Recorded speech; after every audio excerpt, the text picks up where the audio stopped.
So I have some of the same, I'm going to adjust some of the same things that Larissa did. And a couple of the issues that she raised about transit and so forth, I think it'd be good to talk about afterwards, and I'd love to participate in that discussion. Thank you all so much for having me, for Pilgrim and Terry and Tom and those of you all who invited me. I really appreciate it. It's really great to be here, and it's wonderful to see everybody out here interested and concerned about this. It's really fantastic. Just want to speak briefly on something that was raised previously about ex-offenders. The city of Durham, I think now, the city of Durham has about a 2,400 person workforce, and I believe now about 150 of those people are ex-offenders. So the city does make a concerted effort to be open to hiring ex-offenders. And also, I know the county does as well, but I just did want to mention it because I thought it was kind of an interesting and not a discouraging number. What drives me on this housing issue primarily is the passion of the people that work on it. Larissa, Terry, Lloyd, John Bowman, people in this room and others who I know who have worked on this issue for a long time, and I have watched them and sort of been in a supportive role. And since I've been on city council, I've had the opportunity to try to give some more assistance to what they do. And the thing I will say about this, I think as opposed to, I actually think that building the houses we need to build, not providing all the services that we need to provide, but building the houses that we need to build, this is doable. Building the affordable housings that we need to have in Durham in the next 10 years, this is doable. This is not an impossible task. You might say, well, could we get to full employment? Can we get everybody that Fred and Tanya were talking about, employed, even though they have very, very difficult circumstances and backgrounds? I don't know, maybe not. It's really going to be hard. Can you get everybody homeless, inside? Yes, I think you can. I really think you can. And I think you can get everybody in Durham living in safe, dry, warm housing. I really believe that. And I think that ought to be our goal, not some partial fulfillment of that. But I think that ought to be our goal. So we're very far from realizing that, but I think that we can do it. And I also believe that housing isn't something you get once you get out of poverty. This is something that Terry and others have taught me. Housing is something that if you want to get out of poverty, you have to have it. It goes together. So let me just describe the situation as I see it after a year of really thinking about this a lot on city council and trying to kind of, picture, sort of the big picture. So Durham has 240,000 residents, city of Durham. And of these, about 12,000 of them live in some sort of housing subsidized by Durham Housing Authority. So 1 out of every 20 Durham city residents has a voucher from Durham Housing Authority to have subsidized rent, or they live in one of the 14 Durham Housing Authority subsidized housing communities. That's a lot. That's a lot of people. We have a smaller number of thousands that are also housed in subsidized housing through for-profit or nonprofit builders, such as Housing for New Hope, or the Land Trustees, or CASA, who are building different kinds of houses that are subsidized in various ways. Tax credit deals, federal subsidies, that kind of thing. So we have, I'm not sure the exact number, but I'm figuring 7 or 8% of households in Durham are living in houses that are in some way subsidized, which isn't enough. But you can see that the effort is there. So one of the huge challenges, I think the really big challenge that I'm not sure people are really aware of is the need to maintain and improve what we have. So Lincoln Apartments, Larissa mentioned Lincoln Apartments, and that was exactly as she said. This was a situation where we lost 150 units of affordable housing, okay? And we can't afford to have that happen. We don't replace that many units in a year. And so we can't afford to have that kind of thing happen. And so I think one of the big thing that has to be maintained is Durham Housing Authority stock. So everybody here is driven by certain Durham Housing Authority communities, and they're in bad shape. And you drive by some and they're in darn good shape. You can really see the difference. And it takes a huge amount of money, and federal housing subsidies are not increasing, and the money is now very competitive. So instead of just getting an allocation, a lot of times now there's competition for what you can get from the federal government for housing. I'm talking about for the Housing Authority now. So we have a very good director. His name is Dallas Parks. He's very single-minded. He's focused on one thing, basically, which is improving these communities. And so he's improved so when about 2 years ago, Durham Housing Authority was at the very bottom of all the federal performance measures on maintenance, percentage of occupancy, and everything like that. Now, Durham Housing Authority is it's almost up to the 90th percentile. Or I don't say 90%, it's not right. It's up into there's this a scale. And, the top scale is 100, and they're like in the high 80s. They were in the 50s. So because of that, Durham Housing Authority is now competitive to win these tax credit, financing deals, and then recently won a competitive planning grant for McDougall Terrace, which you all probably heard about. So McDougall Terrace, think about it. I think it may be the oldest housing community, public housing community in the state. I know it is in the city. Larissa might know. Is it the oldest in the state? I don't know that the state. It's one of the oldest. And it's 360 units. Already 14 of these units we can't use. We'll never use them again. They're no good anymore. Okay, so you've got 14 of those that are closed down. We can't continue to let that happen. So they won the planning grant for that, and the idea is to redevelop the area around McDougall Terrace and the area around it, which now they own the old Lincoln Apartments. They bought that land, and the idea, so this is a long-term project. But I do think the Housing Authority, I'm trying to bring some good news here, which is I think the Housing Authority is very aggressively trying to pursue this. They recently renovated Maureen Road, worked on Maureen Road, Price Steel Place, and Edgemont Elms has been already renovated. And so there's a lot of good work going on, and I feel very good about it. But you can see what an enormity it is when you've got 11 more that you got to figure out how to fund and fix. But I just want to put that in your mind as something to think about and be supportive of, because it's very important that the Housing Authority succeed. Because when you talk about subsidies, they are subsidizing, they're the deepest subsidy. They're the deepest subsidy, that we've got on any mass basis in terms of large numbers of people who are poor. And so the success of the Housing Authority is crucial. And then I wanted to mention, so we have 8,000 rental households in Durham at less than 30% of the average median income, and Larissa's already talked about that a little bit. Let's say the average median income for a family of 4 in Durham is around $60,000. So 30% of these homes are making $20,000 or less. And Larissa's already gone over the situation if you're making $20,000, but you've got to think, that's 8,000 households in Durham, not people, households that are at that level of income. Now, some of these are already in subsidized situations, but a lot are not. And, some are out on the street. So just the numbers they're large.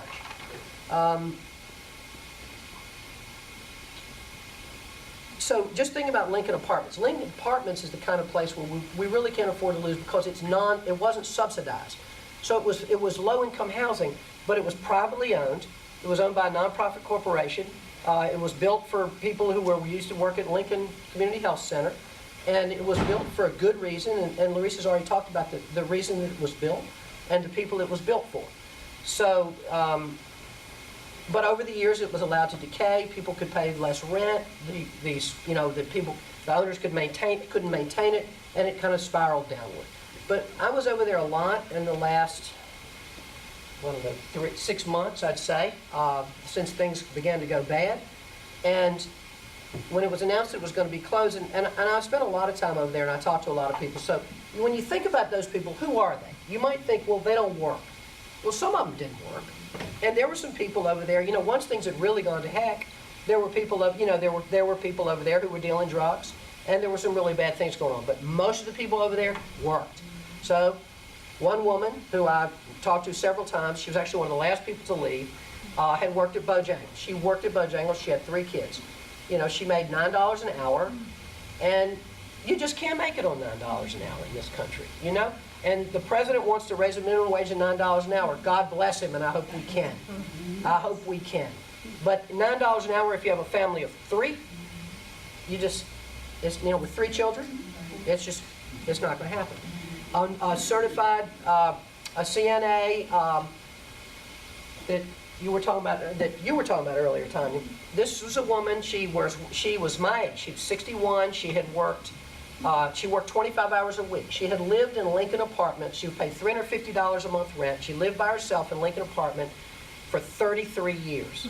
And they gave her, well, basically a month to get out. Now, because of good work of other people, that time was extended, and some groups stepped in, especially Housing for New Hope, and got these folks housed.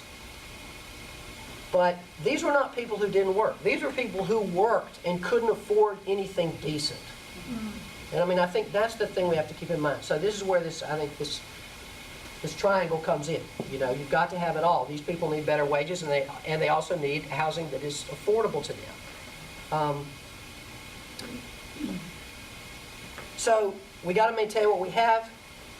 We can't lose what we have, and we have to improve what we have. Okay, so improving, and here again, you know, I'm a Johnny-come-lately to this. I got here in time to, you know, advocate for it for 2 months and vote for it, but the proactive rental inspection program, which Larissa worked on and a lot of other people worked on, which the proactive rental inspection program is a program that the city has, and what it does is it targets areas of the city. So let me go back. It used to be that if you wanted if there was a problem, a housing problem in the conditions of a house, it was deteriorating, was falling apart, it had to be a complaint had to drive what happened in terms of that house getting inspected and fixed up. The proactive rental inspection program targets areas of the city, and those areas are, we send our inspectors out, and we hired 2 additional inspectors to do it, who go out and can inspect any of these places, not on a complaint-driven basis, and they're doing hundreds of more inspections. There are a lot of landlords at the beginning were very unhappy about it. I actually haven't heard any complaints. We're about to get a 6-month report pretty soon. And when we get that, I'm planning to call some of the landlords who were objecting at the beginning and seeing what they have to say. But I am sure that this is improving our housing stock in our city. That we're getting a lot more inspections, and that we're getting these inspections, we're getting them in large numbers, and we're going to get more compliance. We're going to get better housing conditions for people. So we've got to improve what we have.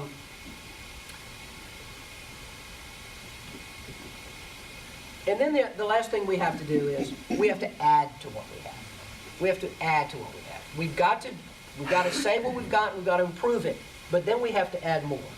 And so we need to do a lot more of that. So our current way of doing that in the city is last year we passed a penny for housing. Okay, or sometimes referred to in the city as a dedicated funding source.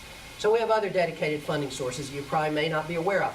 The city dedicates 3.2 cents of your taxes for the data bus system. Okay?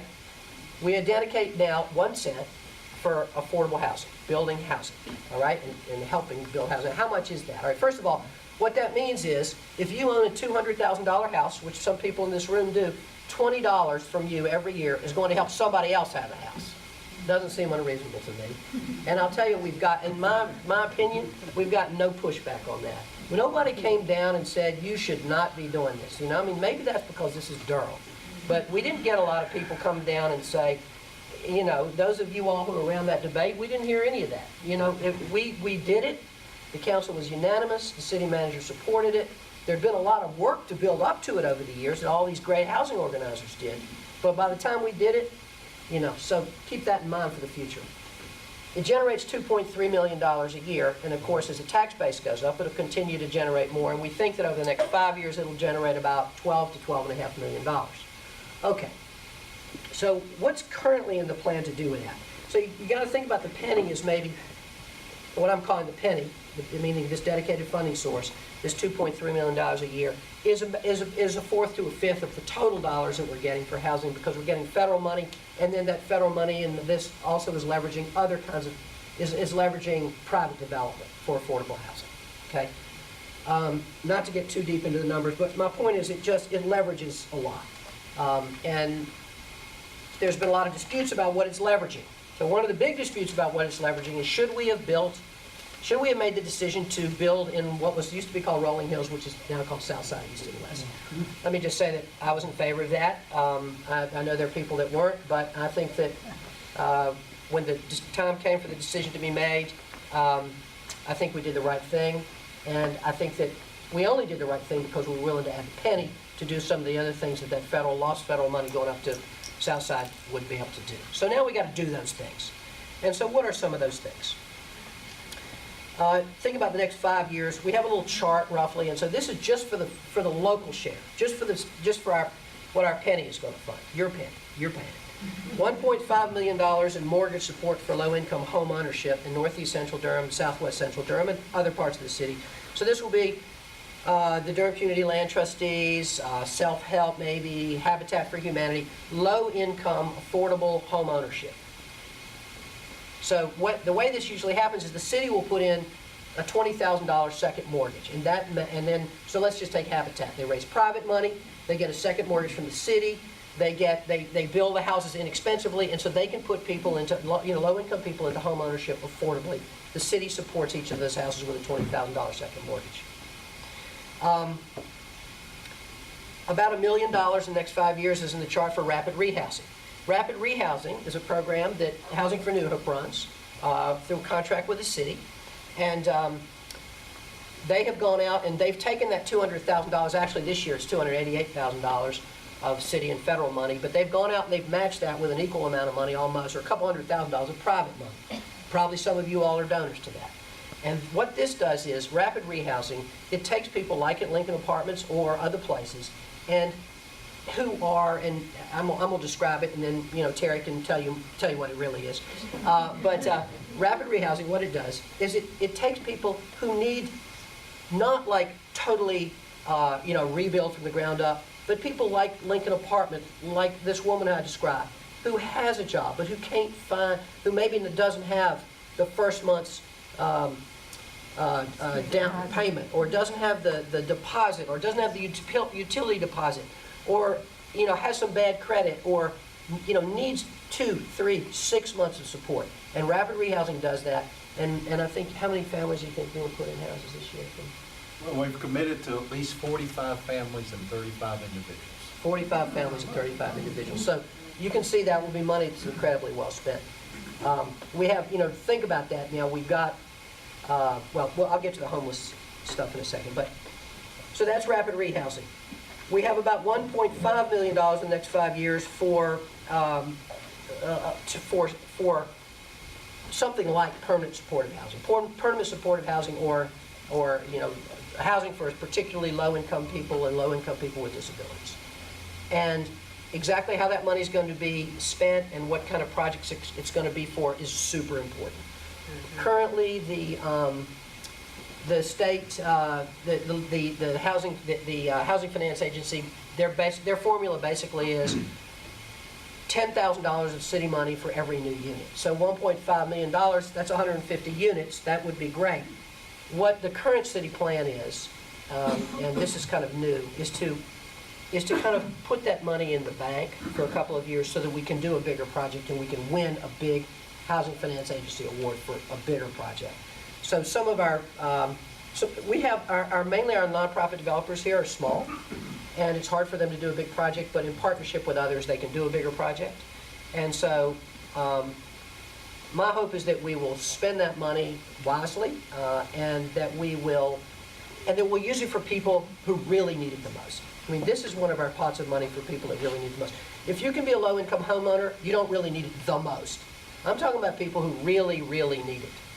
Low-income, disabled people, people that need lots of support. And again, some of this kinds of housing has been done by Housing for New Hope.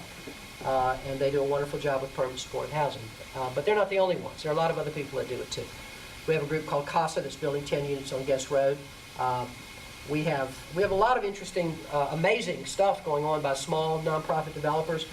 CARE over on Hunt and Broadway has 15 new units for homeless veterans that are going in over there. So there's a lot of great work going on, but we need to be doing it on a bigger scale, and hopefully the penny will help leverage that.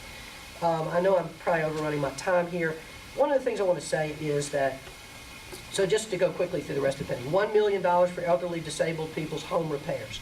$300,000 for the land trustees are going to build some rental units in Southside West. $1.8 million to support Southside home ownership on the west side. This is also affordable housing for, this will be done by private developers, but it'll be subsidized and quite affordable for homeowners, probably 40 homes. Duke is providing $10,000 second mortgages for at least 10 of those homes as well to try to get some people in there. So there's a lot of work being done there.